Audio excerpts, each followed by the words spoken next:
Welcome to our channel.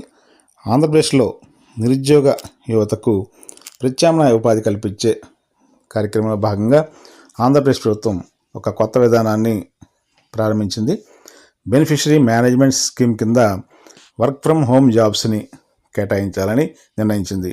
నిరుద్యోగులకు ఉపాధి కల్పించే ఉద్దేశంతో ఈ బిఎంఎస్ అనే స్కీమ్ని ప్రవేశపెట్టింది. 10వ తరగతి నుంచి పీజీ వరకు చదివిన అభ్యర్థులు అయితే మధ్యలో చదువు ఆపేసినప్పటికీ కూడా ఈ పథకానికి అర్హులుగా ఆంధ్రప్రదేశ్ ప్రభుత్వం ప్రకటించింది. ఈ అర్హులను గుర్తించడం కోసం ప్రభుత్వం ప్రస్తుతం కౌశలం పేరుతో సర్వే ప్రారంభించింది. ఈ సర్వేకి సంబంధించిన డేటాని మనం ఆన్లైన్లో ముందుగా నమోదు చేసుకుంటే మనకి ఈ వర్క్ ఫ్రమ్ హోమ్ జాబ్స్ని కేటాయించేందుకు ప్రభుత్వం ప్రయత్నిస్తుంది. ఆన్లైన్లో దరఖాస్తు చేసే విధానాన్ని పరిశీలిస్తే ఈ గ్రామ సచివాలయ వార్డు సచివాలయాలకు సంబంధించిన వెబ్సైట్లో దరఖాస్తు చేసుకోవడం ముందుగా beneficiary management government of Andhra Pradesh అనే పేజీలోకి వెళ్ళి వర్క్ ఫ్రమ్ హోమ్ ఆప్షన్ ఎంచుకోవాలి. ఆధార్ గుర్తింపు ద్వారా ఎంటర్ అయ్యి ఆ దరఖాస్తు ఫారం ఫిలప్ చేయాలి. ఇందులో ఫోన్ నెంబర్, ఈమెయిల్కి వచ్చిన ఓటీపీల ద్వారా ధృవీకరణ పూర్తి చేసుకోవాల్సి ఉంటుంది.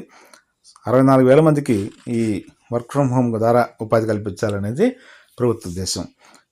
ఇక ఎడ్యుకేషన్ క్వాలిఫికేషన్స్ ఆధారంగా వారికి తగిన జాబుని ఈ వర్క్ ఫ్రమ్ హోమ్లో కల్పిస్తారు. ఇప్పటివరకు సుమారుగా ఒక 60,000 మంది వరకు కూడా రిజిస్ట్రేషన్ చేసుకున్నట్టుగా ప్రభుత్వం చెప్తోంది.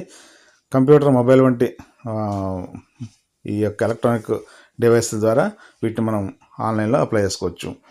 ఈ బెనిఫిషరీ మేనేజ్మెంట్ పోర్టల్ నిరుద్యోగుల కోసం రూపొందించినందువల్ల ఇందులో ప్రతి ఒక్క నిరుద్యోగ అభ్యర్థి లాగిన్ అయ్యి కౌశలం సర్వేలో తమ వివరాలని నమోదు చేసుకుంటే ఆ త్వరలోనే ప్రభుత్వం నుంచి ఈ నిరుద్యోగ అభ్యర్థులకు వర్క్ ఫ్రమ్ హోమ్ అవకాశాన్ని కల్పిస్తామని చెప్తున్నారు.